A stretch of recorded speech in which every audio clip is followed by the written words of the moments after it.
안녕하십니까 시청자 여러분. 오늘은 유비와 제갈량의 관계론에 대해서 이야기하겠습니다. 인의라는 이름의 덫,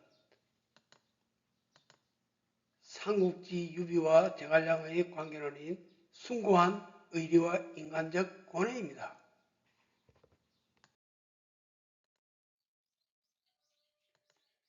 유비와 제갈량의 숭고한 의리와 인간적 고뇌의 충돌입니다.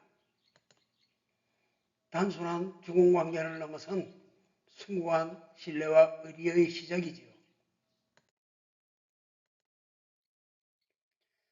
유비와 제갈량의 만남은 단순한 주종관계를 넘어 대업을 향한 숭고한 의리로 시작되었습니다. 유비의 숭고한 신뢰와 예우입니다.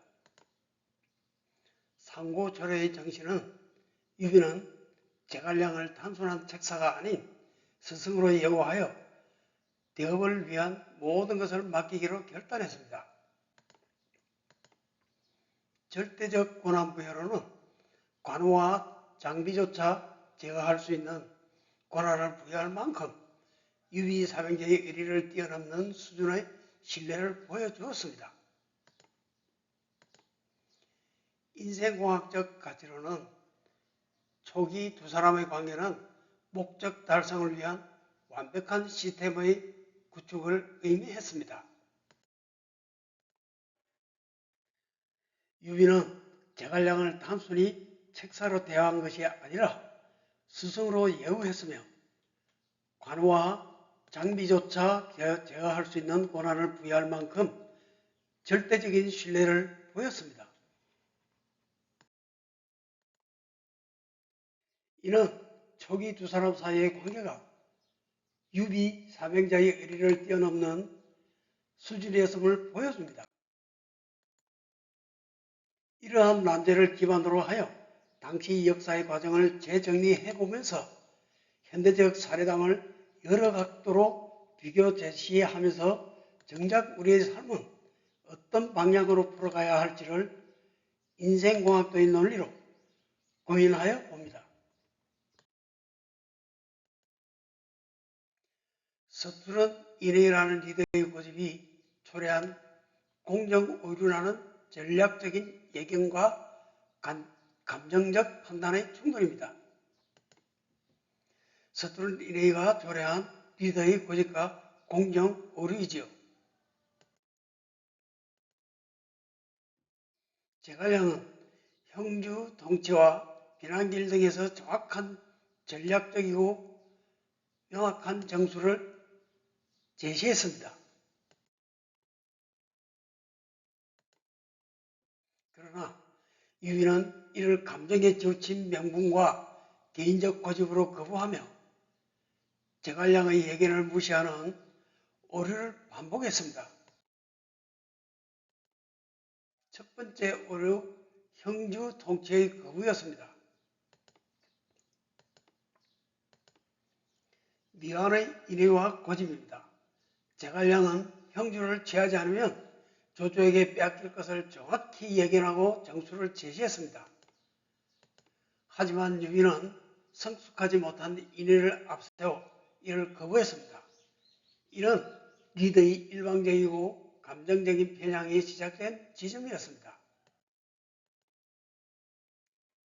리더의 이러한 일방적이고 감정적 편향은 결국 유능한 충신들의 헌신을 무의미하게 만들고 대업의 기반을 흔들었습니다. 백성과 함께 피난을 떠나는 것이 모두를 죽음으로 몰아넣는 것임을 제갈량이 예견했음에도 유비는 백성과 함께 죽겠다는 감정적 고집을 끝까지 꺾지 않았습니다. 시자 비난길의 비극입니다. 충언을 무시한 감정적 선택은 백성과 함께 피난하는 것이 모두를 죽음으로 몰아넣을 것임을 제갈량은 예견했습니다. 백성과 함께 죽겠다는 유비의 고집은 개인의 도덕적 결단처럼 보이나 공학적으로는 시스템 전체를 파멸로 이끄는 전략적 패착이었습니다. 사심이 앞설 때 찾아오는 파국 리더의 감정적 변환과 대업의 위기입니다. 사심이 대업을 압도할 때 찾아오는 파국의 결과이지요. 비극의 정점은 관우와 장비의 죽음 이후 나타났습니다. 사마귀의 예언처럼 유비는 제갈량과 조자룡의 죽음까지 뿌리치고 사적인 원수 관우 장비의 죽음에 얽매여 이성을 잃은 나머지 오나라를 공격했다가 육선에게 대패했습니다. 임종 직전에야 제갈량의 죽음을 되새기며 후회했으나 이미 모든 사항이 종료된 후의 깨달음은 늦었습니다. 이 과정에서 제갈량의 스승인 사마귀가 남긴 죽음은 만나서나 뜻을 이루지 못할 것이라는 예언이 종국에는 현실화된 것입니다. 일흥대전 감정적 복수의 대가입니다. 사적인 원수에 매몰된 리더는 관우와 장비의 죽음 이후 유비는 이성을 잃었으며 제갈량과 조자룡의 강곡한 충원을 뿌리치고 오나라를 공격했으나 육선의 화궁에 대패하고 맙니다. 죽음은 만나서나 뜻을 이루지 못할 것이라던 사마의 여인이 현실화된 비극적인 순간이죠. 당시 일흥대전에서 75만인이나 동원된 대군이 패망한 사례입니다. 제갈량과 같은 중신들의 전략적 정수를 무시하는 유비의 고집은 결국 대업의 기반을 흔드는 결과를 초래했습니다. 유비의 결정은 단순히 개인의 선택을 넘어 그를 따르는 모든 신료들의 헌신을 무의미하게 만드는 위험이 따랐던 것이었습니다. 리더의 편향이 불러온 의사결정 오류가 역사의 과정은 우리에게 다음과 같은 중대한 질문을 던집니다. 현대 비즈니스 의사결정의 오류입니다. 매몰 비용의 오류는 과거의 노력과 명분에 집착하여 실패가 예견된 프로젝트에 더 큰 자원을 투입하는 경영적 패착입니다. 확정 편향의 함정은 리더가 자신의 감정과 맞는 정보만 수용하고 유능한 참모의 조언을 무시하여 조직의 퇴보를 초래합니다. 전략적 패착은 개인적 복수심이나 자존심을 앞세워 장기적 동맹과 전략적 방향성을 잃는 현대판 일흥대전입니다. 사후에야 비로소 보이기 시작하는 수많은 오류들은 우리가 리더로서 혹은 구성원으로서 어떻게 대처해야 하는지에 대한 깊은 고민을 요구합니다.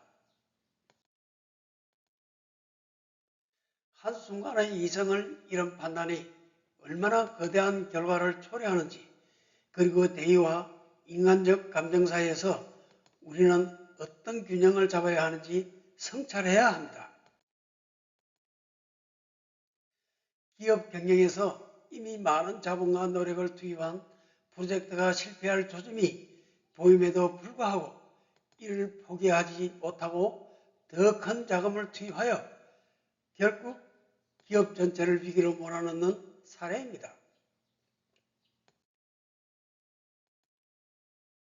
이는 유비가 형주를 포기하지 못하거나 원수각기에 집착하여 대업 전체를 위태롭게 한 것과 동일한 구조의 오류입니다. 실패가 예견된 상황에서도 자신의 명분과 과거의 노력에 집착하여 조직 전체를 위기로 몰아넣는 경영적 오류를 경계해야 합니다. 리더가 자신의 생각과 일치하는 정보만 수용하고 제갈량과 같은 유능한 조언자의 증언을 자신의 감정에 맞지 않는다는 이유로 무시하는 경우입니다.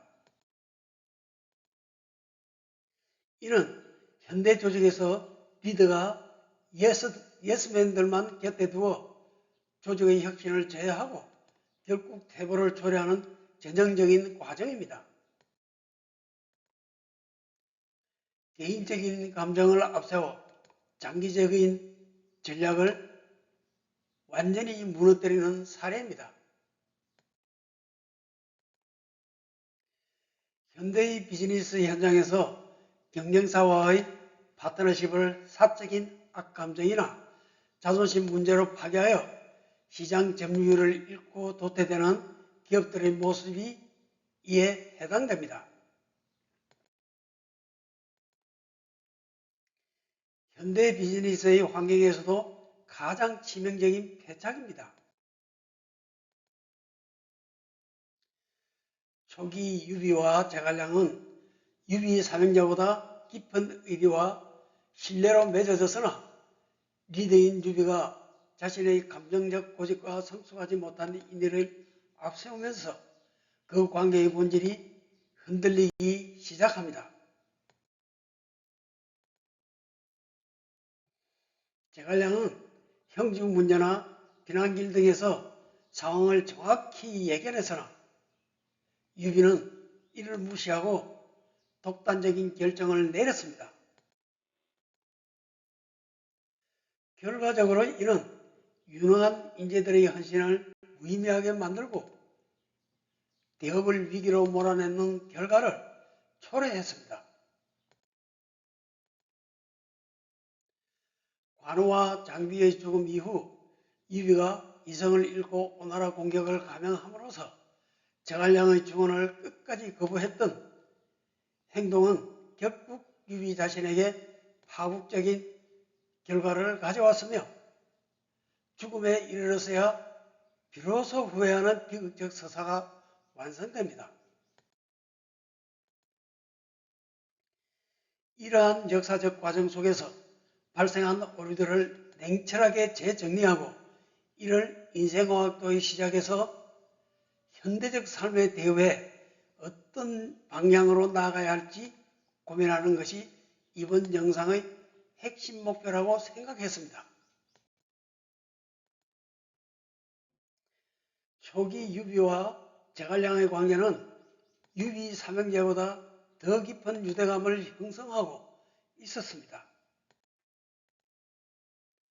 유비는 제갈량을 스승으로 모시겠다고 했으며 관우와 장비조차 제어할 수 있는 권한을 부여할 정도로 절대적인 신뢰를 보였습니다.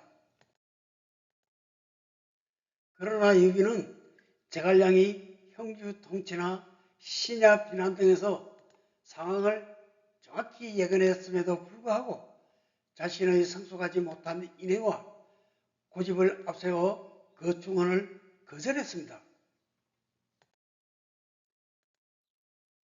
이는 결과적으로 제갈량 이하 충신들의 노력을 무시하는 결과를 낳았습니다. 결국 관우와 장비의 죽음 이후 유비는 제갈량과 조자룡의 증언을 뿌리치고 오나라 공격을 감행했다가 대패하고 죽음을 맞이합니다. 유비는 임종 직전에야 제갈량의 증언을 되새기며 깊이 후회하게 됩니다. 이러한 사례들은 우리에게 모든 사항이 종료된 후에야 오류가 보인다는 점을 경고합니다. 따라서 우리는 인생과학적 관점에서 다음을 실천해야 합니다. 리더의 직관이나 감정이 아닌 데이터와 현실적 예견에 기반한 의사결정을 우선해야 합니다. 뉘안의 인의는 자신과 주변을 파멸로 이끌 수 있음을 인지하고 진정한 대업을 위해 때로는 비난을 감수하고 후퇴할 줄 아는 용기가 필요합니다. 사막 위의 예언처럼 실패가 정해진 길을 걷지 않기 위해 끊임없이 자신의 오류 가능성을 의심하고 주변의 충언을 수용하는 인생공학적 자기점검이 필요합니다. 리더십의 이분법 논리대 감정입니다. 제갈량의 전략적 논리와 유비의 감정적 편향에 대한 구분입니다. 의사적 결정 기준으로는 제갈량은 객관적 데이터 및 현실적 역인주의자이며 유비는 주관적 가치관 및 감정적 고집을 내세웁니다. 목표 설정으로는 제갈량은 천하통일이라는 대업의 주자이며 유비는 개인적 의리와 사적인 원수에 집착합니다. 인재활용은 제갈량은 공정한 공정관리 및 역량 중심이며 유비는 친소관계 및 정서적 유대 중심입니다. 결과는 제갈량은 촉한의 건국가 시스템을 안정시켰으나 유비는 이릉대전의 참패와 대업의 위기에 맞이합니다. 촉한의 국력변화 추이입니다. 초기 상고조려부터 입주 입성 한동왕 등기까지는 상승곡선의 발전을 거듭합니다. 그러나 이릉대패 이후 그 발전은 기하급수적으로 추락하고 맙니다. 제갈량의 영입 이후 정점에 달했던 국력은 유비의 감정적 판단인 이릉대전을 기점으로 급격히 쇠퇴했습니다. 결국 유비가 죽음 직전에서야 제갈량의 충언을 깊이 후회했다는 점은 리더의 판단이 조직 전체의 운명을 어떻게 뒤바꿀 수 있는지를 극명하게 보여줍니다. 우리는 이 삼국지의 비극적 서사를 통해 단순히 과거의 실수를 비판하는 것에 그치지 않고 복잡한 현대사회에서 우리의 삶과 조직을 어떤 방향으로 이끌어가야 할지 인생공학적으로 다시 설계해 볼 필요가 있습니다.